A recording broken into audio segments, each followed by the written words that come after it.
TV 시청자 여러분 안녕하십니까. 드디어 건국 70주년을 하루 앞둔 8월 14일 정오입니다.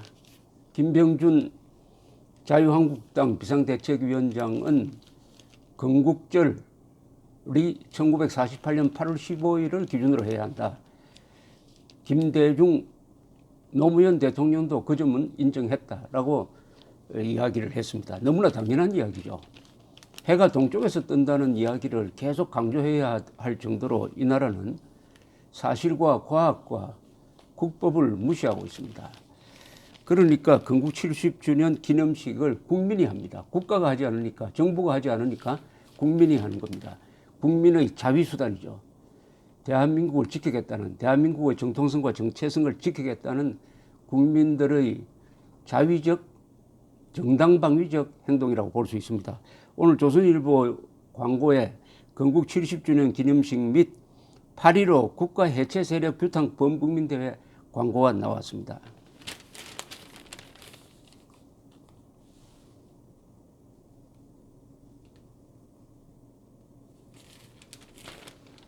내일 오전 10시부터 광암광장 교보 앞에서 제1부는 구국기도회, 2부는 건국 70주년 기념식, 3부는 국민대회를 한다고 되어 있습니다.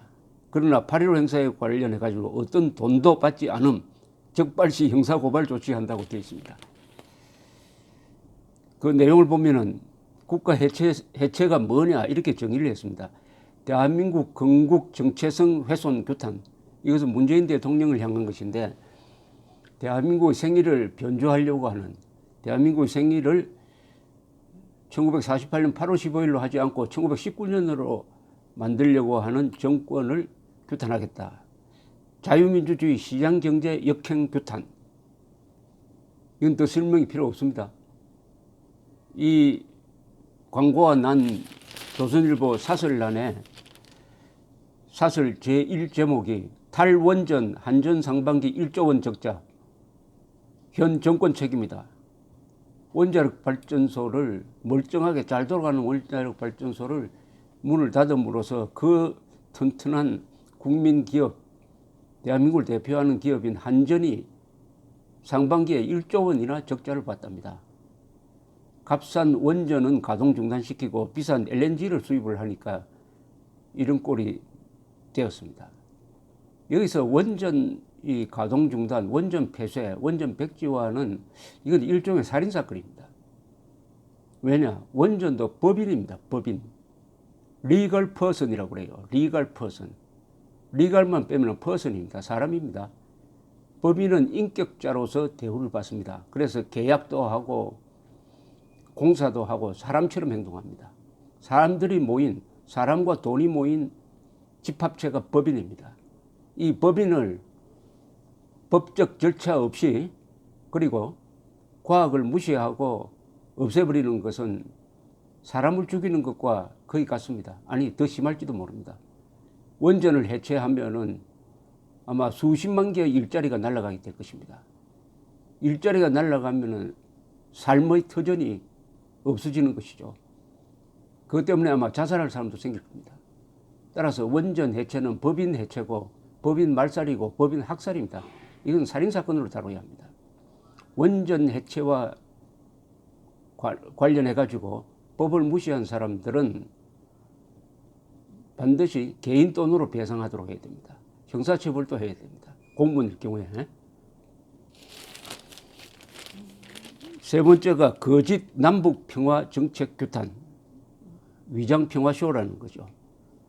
비핵화할 뜻이 전혀 없는 김정은이가 비핵화할 뜻이 있다면서 문재인 정권이 나서가지고 미국을 끌어들여가지고 트럼프 김정은 회담을 했더니 거기서 역시 북한은 오리발을 내밀고 그 뒤에 전혀 진척이 없고, 지금은 북한이 오히려 종전선언하지 않으면 비핵화 안 하겠다고 이렇게 나서는 상황을 규탄하겠다.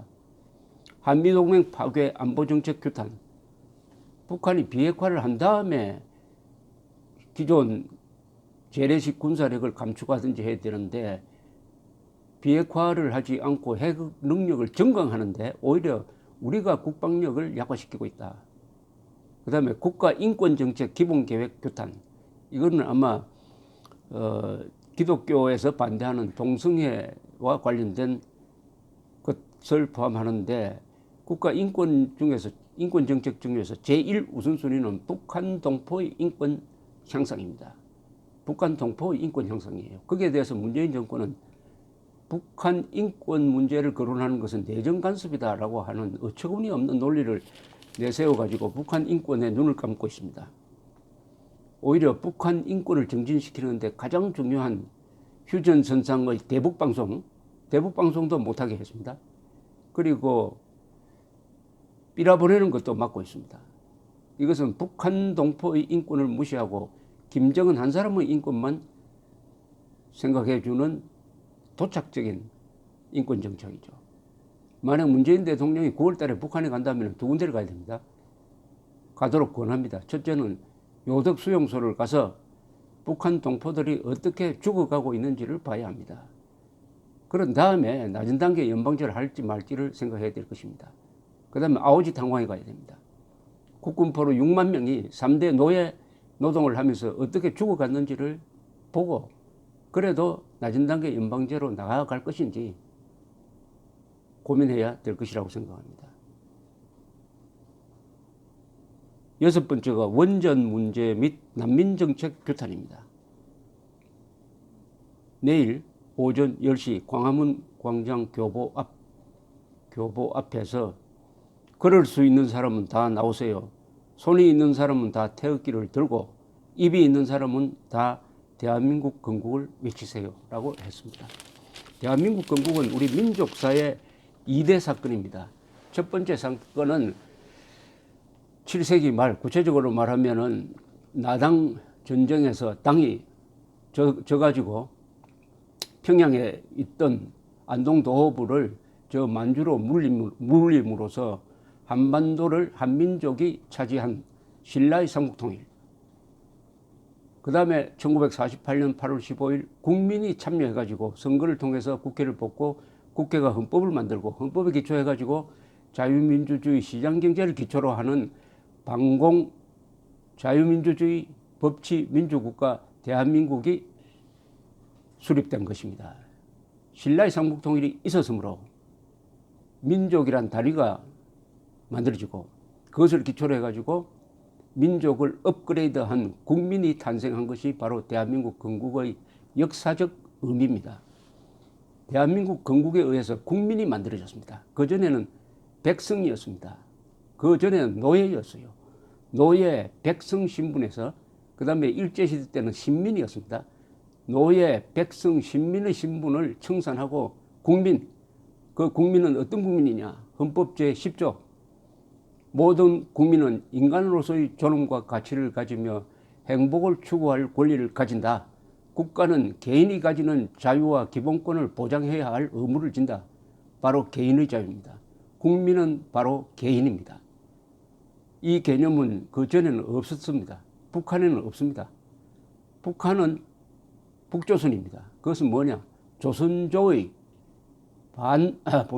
조선조의 봉건적, 전근대적, 수구적, 반동적 정치 제도를 그냥 고스란히 계승하고 있다는 점에서 북한이야말로 헬조선이 맞습니다. 대한민국은 천국 다음에 한국입니다. 왜냐? 개인 한 사람 한 사람이 존엄한 존재입니다. 5천만이 다 존엄한 존재입니다. 북한은 한 사람만 존엄한 존재고 나머지는 다 노예입니다. 따라서 이제 우리는 민족이란 말을 정확하게 규정해야 합니다. 대한민국에서 민족은 자유인을 말합니다. 자유인. 북한 정권이 말하는 민족은 뭐냐? 북한이 말하는 민족은 노예입니다. 노예.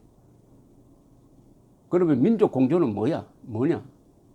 자유민과 자유민의 공조여야 합니다. 북한 노동당 정권은 오물입니다. 우리 한국 역사상 오물이고 쓰레기입니다. 쓰레기와 샘물을 섞을 수가 없죠. 오물과 샘물을 섞을 수가 없습니다. 오물을 치우고 샘물끼리 통합하는 것이 우리가 말하는 자유통일입니다. 따라서 역사의 쓰레기고 역사의 오물 덩어리인 북한 노동당 정권을 민족이라고 미화해 주면서 그자들과 민족 공조하자는 남한의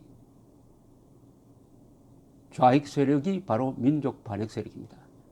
민족 반역자와 민족 공조하자는 자는 사기꾼이고 민족 반역 세력입니다.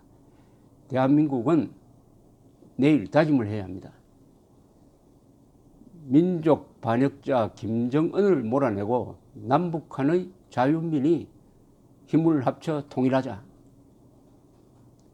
김정은이냐 8천만 민족이냐 1대 8천의 구도로 만드는 다짐이 내일 건국 70주년 대한민국 생일의 가장 중요한 화두가 되어야 할 것이라고 생각합니다. 감사합니다.